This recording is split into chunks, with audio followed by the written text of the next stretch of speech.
each location doing about 750 to 800, and then having GMs at each location, 2 regional managers, 6 locations each, and then hire out like our CEO. Doing that, we'd probably be around 10 million a year in revenue.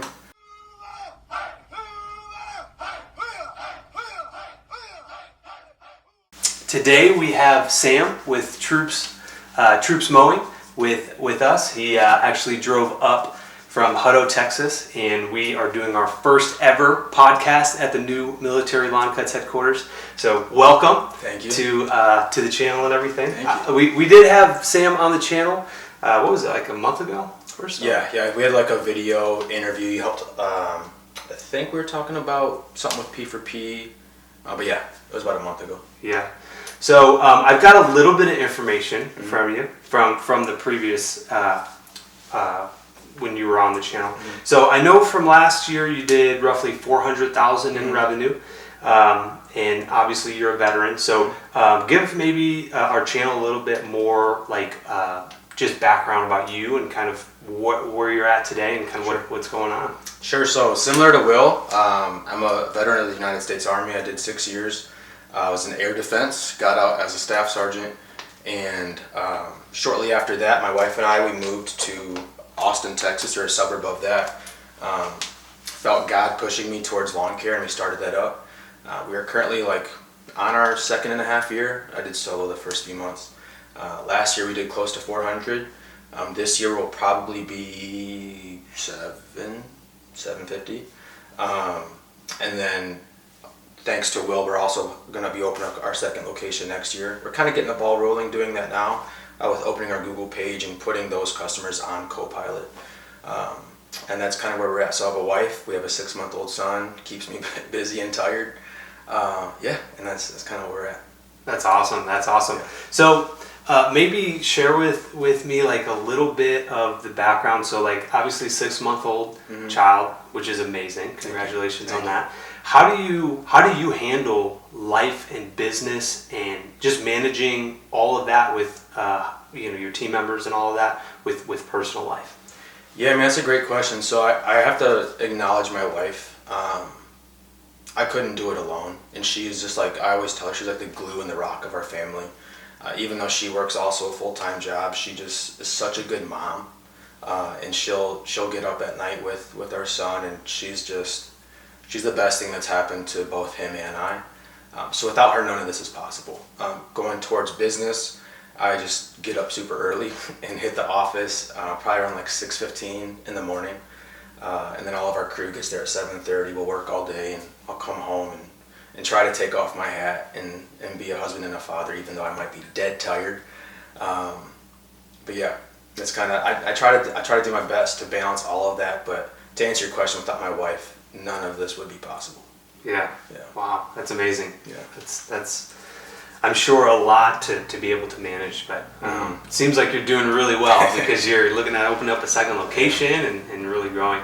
I'm sure the military potentially mindset of when they break you down and kind of rebuild you to endure high stress levels, I'm sure that can probably help too, especially like in business. Do you find that that kind of is helpful for you?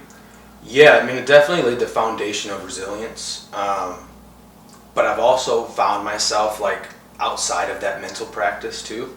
I'm like, I've had so much adversity, for lack of better terms, in the Army where they do literally break you down and build you back up. I almost want to like just get rid of that life, and I just want to have like a cush life now. So whenever times do get hard, I'm just like, again. But without that foundation, who knows where I would be. But the military definitely, the leadership characteristics, the resilience, the self-service, the integrity, all those core values within the Army has laid a solid foundation to help me in the business. Yeah, that's awesome. All right, so last time we talked, you said that you were hiring a new office manager. So tell us how that's been, how's it going? Yeah. What have you maybe learned through that? Yeah, so that was one of the aspects of our business that I was most nervous to hand off, because that was kind of my specialty, because anybody can really go mow a lawn, but building the business behind a computer takes some skill and handing that off took a whole lot of trust. But she has been amazing. I remember the first week we were doing math with her, and she was having a hard time picking up some calculations like P for P and all that. And I was a little bit nervous, but she has so much. She's such a quick learner, and she takes a lot of initiative, and she takes a lot off of my plate throughout the day, where it's been an absolute blessing. And I could run the business without her, but with her there, it's gonna like streamline. It puts gas in the car for us. So it's been pretty cool. I found myself, I'm not a micromanager at all, and she kind of like needs more out of me to like help propel her. So I'm currently working on that to maybe like dial in some more KPIs and metrics for her and what success really looks like in that role. Because it's hard to tie performance to the office staff, whereas in the field we just tie P for P in those metrics. So it's kind of hard to determine what success looks like in that role. So right now I have her dialed in on conversion, our conversion percentage or close rate, and then the awaiting response rate. So we're trying to get the awaiting response down, and we're trying to keep conversion around like 45-50%. Yeah, that's awesome. Yeah. That's awesome. I'm glad to hear that it's going well, because if you get the right person in place on that, it can absolutely propel your business. So yeah, very true. That's really good. How did you find her? Did you just on Indeed or? So it's one of our employees. His name's Eddie. He's the GM that we're going to be training for next year. He's rock solid, and this is his fiance. And she was job hopping and just was needing a solid position, and so we just decided to hire her and coach her up and breathe life into her, and it's been pretty awesome. Yeah, doing that. Yeah, that's amazing. Yeah, that's amazing. Awesome. All right, so you said that you were a staff sergeant in the Army. That's very cool. I was a E5 when I got out. So what I wanted to ask you was, how has the transition been for you specifically in regards to handling team members that maybe don't catch on quick enough or have trouble following procedures or systems? Yeah, that's a great question. So it's the second half of that question. We're still like dialing in our systems and procedures. So I'm more so leaning on their performance and their feedback to help develop and nurture those systems. But in terms of employees not catching on quick enough, one thing I've learned in the Army is you've had those like jerk NCOs, like leadership right above you, that would scream at you, yell at you, do push-ups, I'm going to smoke you. And I've never felt the need to do that. So I found in the Army that if you can just like be kind but stern and really just lead by example, you'll get way more out of people than being a jerk. And like you'll get instant success but not long-term success. So I've taken that approach with our employees and really leading by example. If they mess up, giving them grace and patience, and if they make the same mistake over and over again, now we have to have a real conversation. But if they make a serious mistake and like they truly feel bad for it, I can guarantee they probably won't make that mistake again. And it's because you're just kind to them, you're patient with them. It's like, this mistake probably happened because of X, Y, and Z. This is how you could have mitigated that. But you have a tone of like a friendly tone and a tone of truly caring for them versus criticizing them, ridiculing them.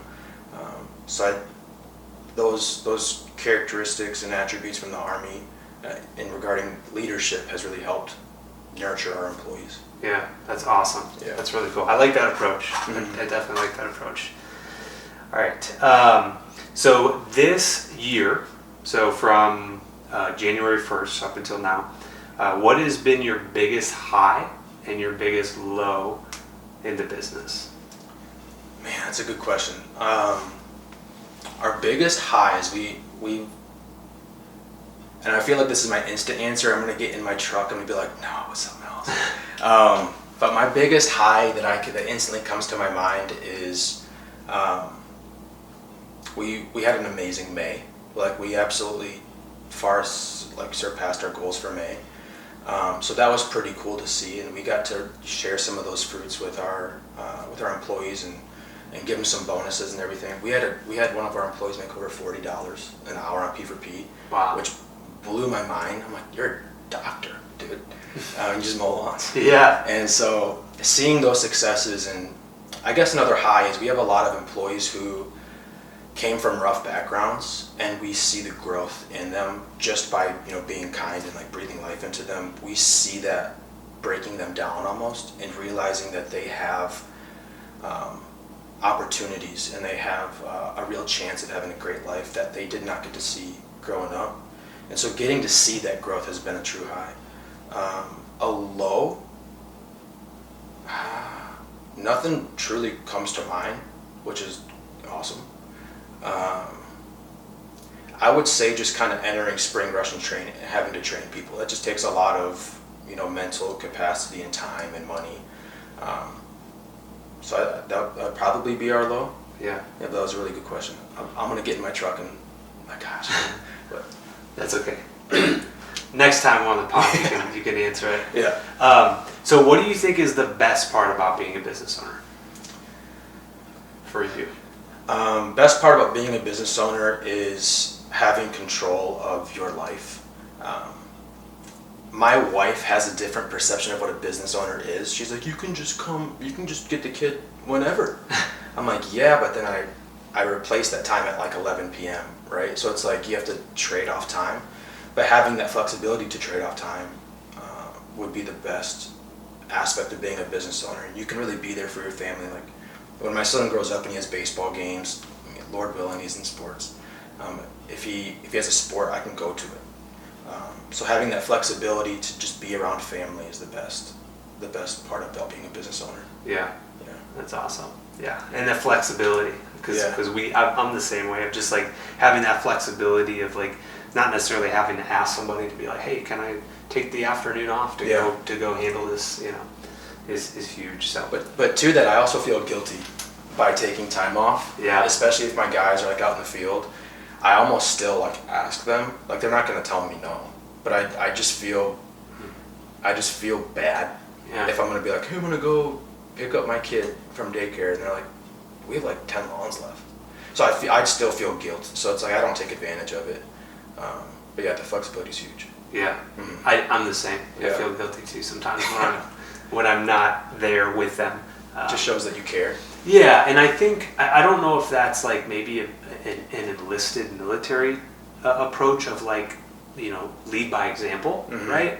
Or if that's just good leadership in general for people that like maybe haven't been in the military. But I think with you and our background, just having that lead by example of like the NCO out there kind of doing it with us, so Yeah, that's a very good reflection point, because it very well could be that. Because I see business owners that they won't, like I will feel guilty being 100% out of the field.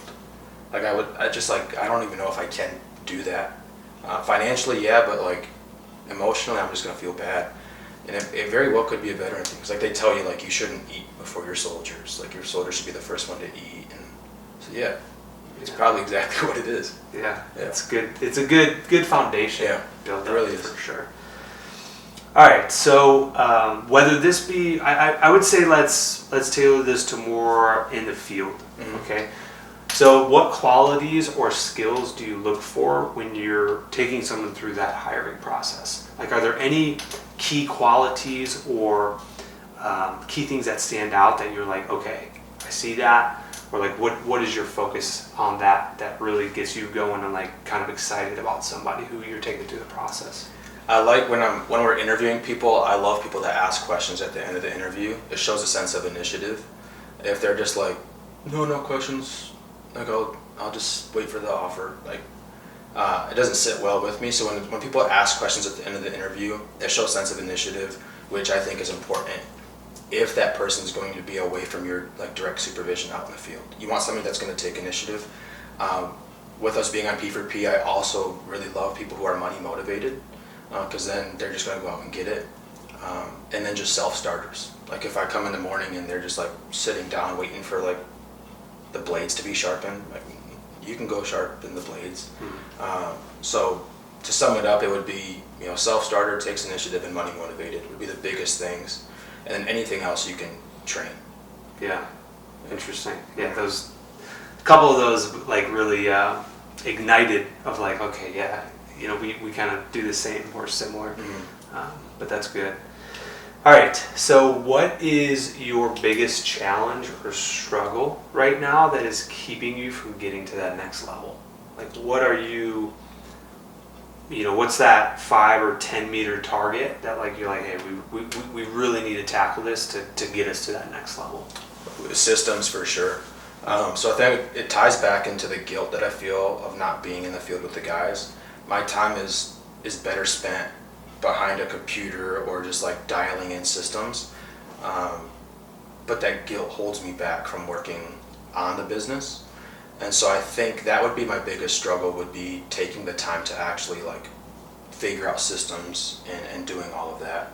I really think that would be like the overarching, if I could just handle that, it would handle everything else. Yeah, I think that holds a lot of business owners back, is like just having those systems in place to really start to remove you from the field operation.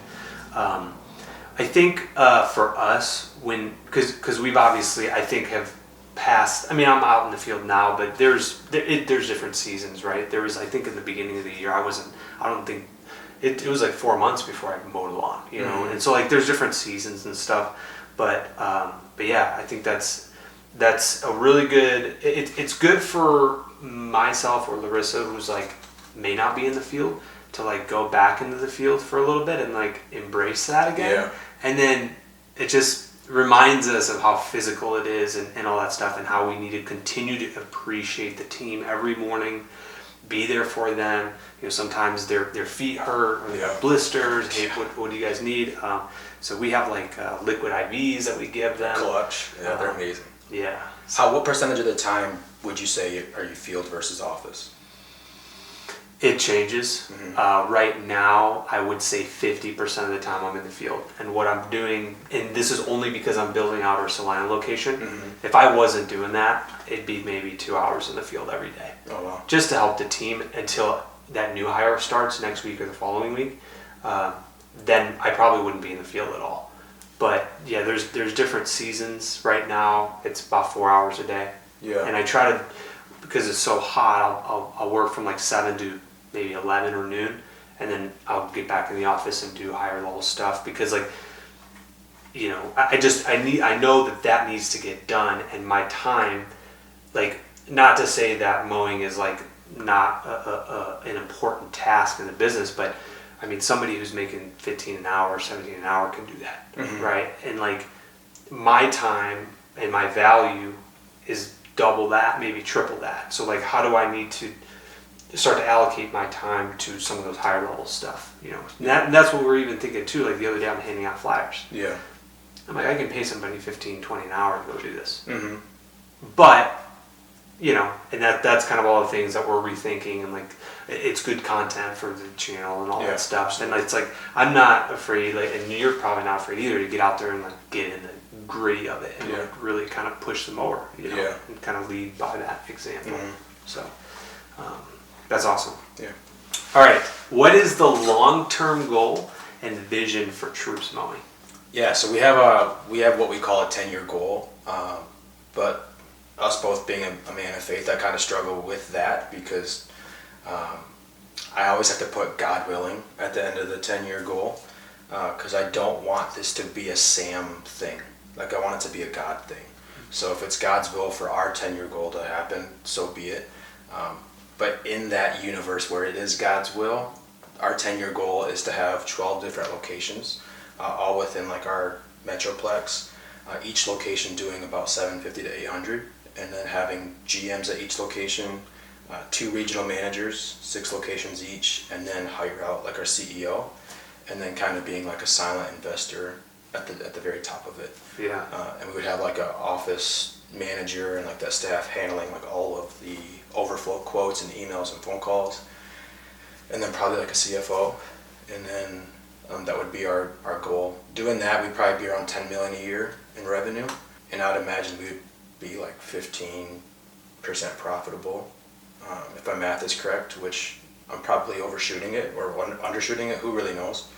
But that's our goal, is just to be able to build satellite locations, having each location be sustainable on their own, and then kind of using the military chain of command format, where the CEO is not managing 100 people, just managing 2 regional managers managing 6 GMs, and then GMs managing 6, 7 employees. That's awesome. Yeah. Why 12? Why 12? Just, we wanted to do 10, but then I just want to push the envelope, and it might be 14. Yeah. Yeah. So at 12, it could be more, could be less. Really, we'll just have to play it by ear. Yeah. Yeah. That's awesome. Yeah. That's really cool. That's clearly defined. Mm-hmm. So that's good. Yeah. That's really good. All right. Let's see. Okay. So what financial strategies or practices have helped you maintain a healthy cash flow and financial statement? Yeah, great question. Or financial stability. Sure. So I know that you guys use Profit First. I've tried implementing that, and I'm sure I can pick your brain after this podcast, but what we struggle with Profit First is the P for P aspect, where it's variable. So it's hard for me to like allocate a percentage to that envelope or to that account for P for P. I mean, it's not variable in the sense of percentage, but the amount can fluctuate. Yeah. So figuring out like those different envelopes for Profit First can get a little bit tricky. But basically what we do is we just have all of our money from Jobber, we're using Jobber currently, coming into one account. We have a taxes account that we put our sales tax in for that week, and like the percentage, we try to figure out our annual profit or estimation and then break that down into 52 weeks of payments. We pay that amount into our tax account. So that way at the end of the year, everything should be solid. And then we also break down what it would cost for payroll over like 3 or 4 months of winter, where if everything went bad, we could still at least do payroll, and then have whatever else income just cover expenses and just break even. So we break that down into like 9 months of payments for our peak season, put that in the account, and then everything else is just profit, and we just kind of keep it in there for whatever, like if stuff were to break down. But we want to have that cushion where it's like taxes are handled and winter payroll's handled, everybody can still eat. And then if we don't have, like last year we didn't have to touch our winter payroll, so then that's just like extra for the next year. I like that a lot, having that winter fund set aside, Yeah. just accessible if you need it. Because we're obviously in that seasonal business to where it gets a little slow for those 3 It can get scary if you don't have that parachute. The very first year I didn't have that parachute, and I was just like, I don't think I paid myself for like a month and a half when I was first starting off, and it was not a good feeling. So just making sure you have that parachute has been awesome. That's awesome. Yeah. All right. So as far as like do you listen, like how do you educate yourself or like gain knowledge? Like what are you doing to grow? I listen to a lot of just YouTube podcasts. I like fluctuate throughout the day. So like the morning when I'm got my caffeine in me, I'm like listening to Audible books. I listen to a lot of Mike stuff. I listen to a lot of your stuff, and I just have that in the headphones, mowing some lawns. Some Audible books that I've been listening to a little bit is like how to grow friends and influence people, or whatever that name of that book is. I love Extreme Ownership, because that can cover anything from how to be a good husband to a good business owner to a good person. So just Audible books throughout the day, and then I'll throw in some like sermons for like just personal development and just my walk with God, and then probably end the day with some country music. Yeah, But, that's awesome. Yeah, so I try to learn something. Gosh, that sounds like such a like an influencer thing to say. I don't intentionally try to learn something every day, but I do try to feed my brain in terms of like, what can I listen to that might propel the business, if that makes sense. So I try to do that every single day. Absolutely. So if you had like one book that was pivotal in your career, business, life, could be faith, could be physical, anything, what would be that one book that has really helped shape you? Or podcast. I would say the Bible, right? Obviously, shapes all of us. It's God's word is just a sword and it just pierces your heart. It's a book that reads you and you don't read it. And so you know that as a man of faith, I don't think that's kind of what like the users want to hear, unfortunately. But I would say a lot of Mike's stuff has helped the business tremendously. just podcasts. I remember the very first year, I would listen to all of his like call-in shows or just like Q&As, and I remember the first time I heard him, I was like, this dude just got all the answers, and I was like, keep listening to each podcast. That's been huge, and then like I said, extreme ownership has just been pivotal just from an individual standpoint, because the principles you learn will translate to every area of your life. And then obviously being military minded, like, have you listened to Extreme Ownership? Absolutely. Yeah. So you just get pumped up about them talking about like war. Yeah. I'm just like enjoy hearing Jocko's voice. Yeah. I don't know. So it's been some good books. So for our GMs, I was going to make it a requirement that they have to listen to Extreme Ownership. Yeah. Because I'm like, as a leader, this is what it is. Mm-hmm. I mean, you take ownership of everything, whether it's your fault or not. Like, you assume that responsibility, as a leader. Yeah. And so, in all aspects of life, doesn't necessarily need to be like business or professional, but yeah, I was kind of like, at least the leadership team in military long cuts of like, office managers and GMs, like those guys need to definitely listen to Extreme Ownership because it's super, super helpful. Yeah, big time. Yeah. But cool. Yeah, that's a lot of the questions. I think maybe the last one off the top of my head. So obviously you guys have a YouTube channel, Troops Mowing. I kind of was looking at some of the content and everything, and dude, you got a few videos up there that are hitting like 20K views and everything. Yeah. So what is like? Because I know like I don't see you like posting a lot. Yeah. But like, what is like the approach? Is it like, a lot of times in the creator world, people say like quantity over quality. Are you focused more on like quality instead of quantity? Or are you just so busy right now that you're like, hey, I only do this in the wintertime when I've got some time? That's pretty much it. So if anybody's listening to this and they're depending on my answer for insight, don't take it. You want this guy's insight for how to push out content. What I would like to happen would be maybe 1 to 2 videos a week. But having the time outside of work to edit these videos, to me, it just takes away from family time, and that time is already so limited. So unfortunately, it is kind of just the winter months where I'm like, let me just brain dump what I have and that I think might be helpful and just post those videos. And you can kind of see, like, based off of the views, what people want to watch. Like the one video which it was like my first video, maybe. It was just like how to make money mowing lawns as a solo operator. And yeah, it's gotten like 20,000 views or something, and I don't even know how. Like, I didn't like search tags or anything, I just posted it. But people want to learn about how to making money, doing a thing that they might enjoy.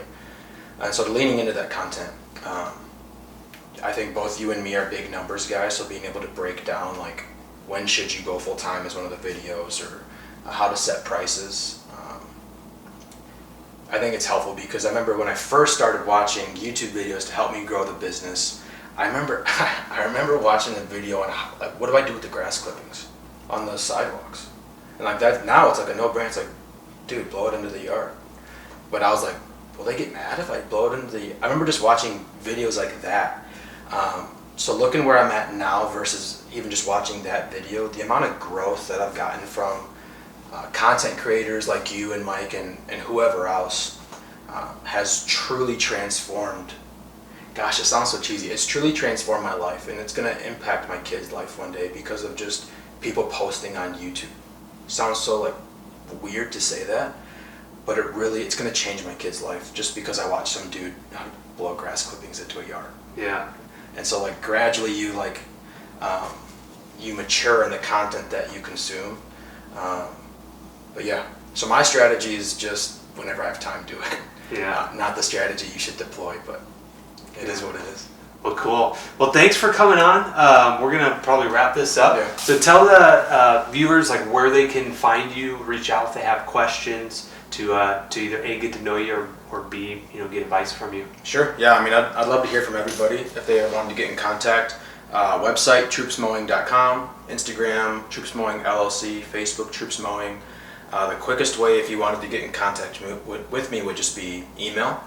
So that'd be sam@troopsmowing.com. So if anybody wants to get in contact or say hi or tell me I suck, that's how you can get in contact with me. Awesome. Well, sounds good. Thanks for jumping on the pod. First ever in the book. Yeah, man. So, cool. Sweet. Awesome.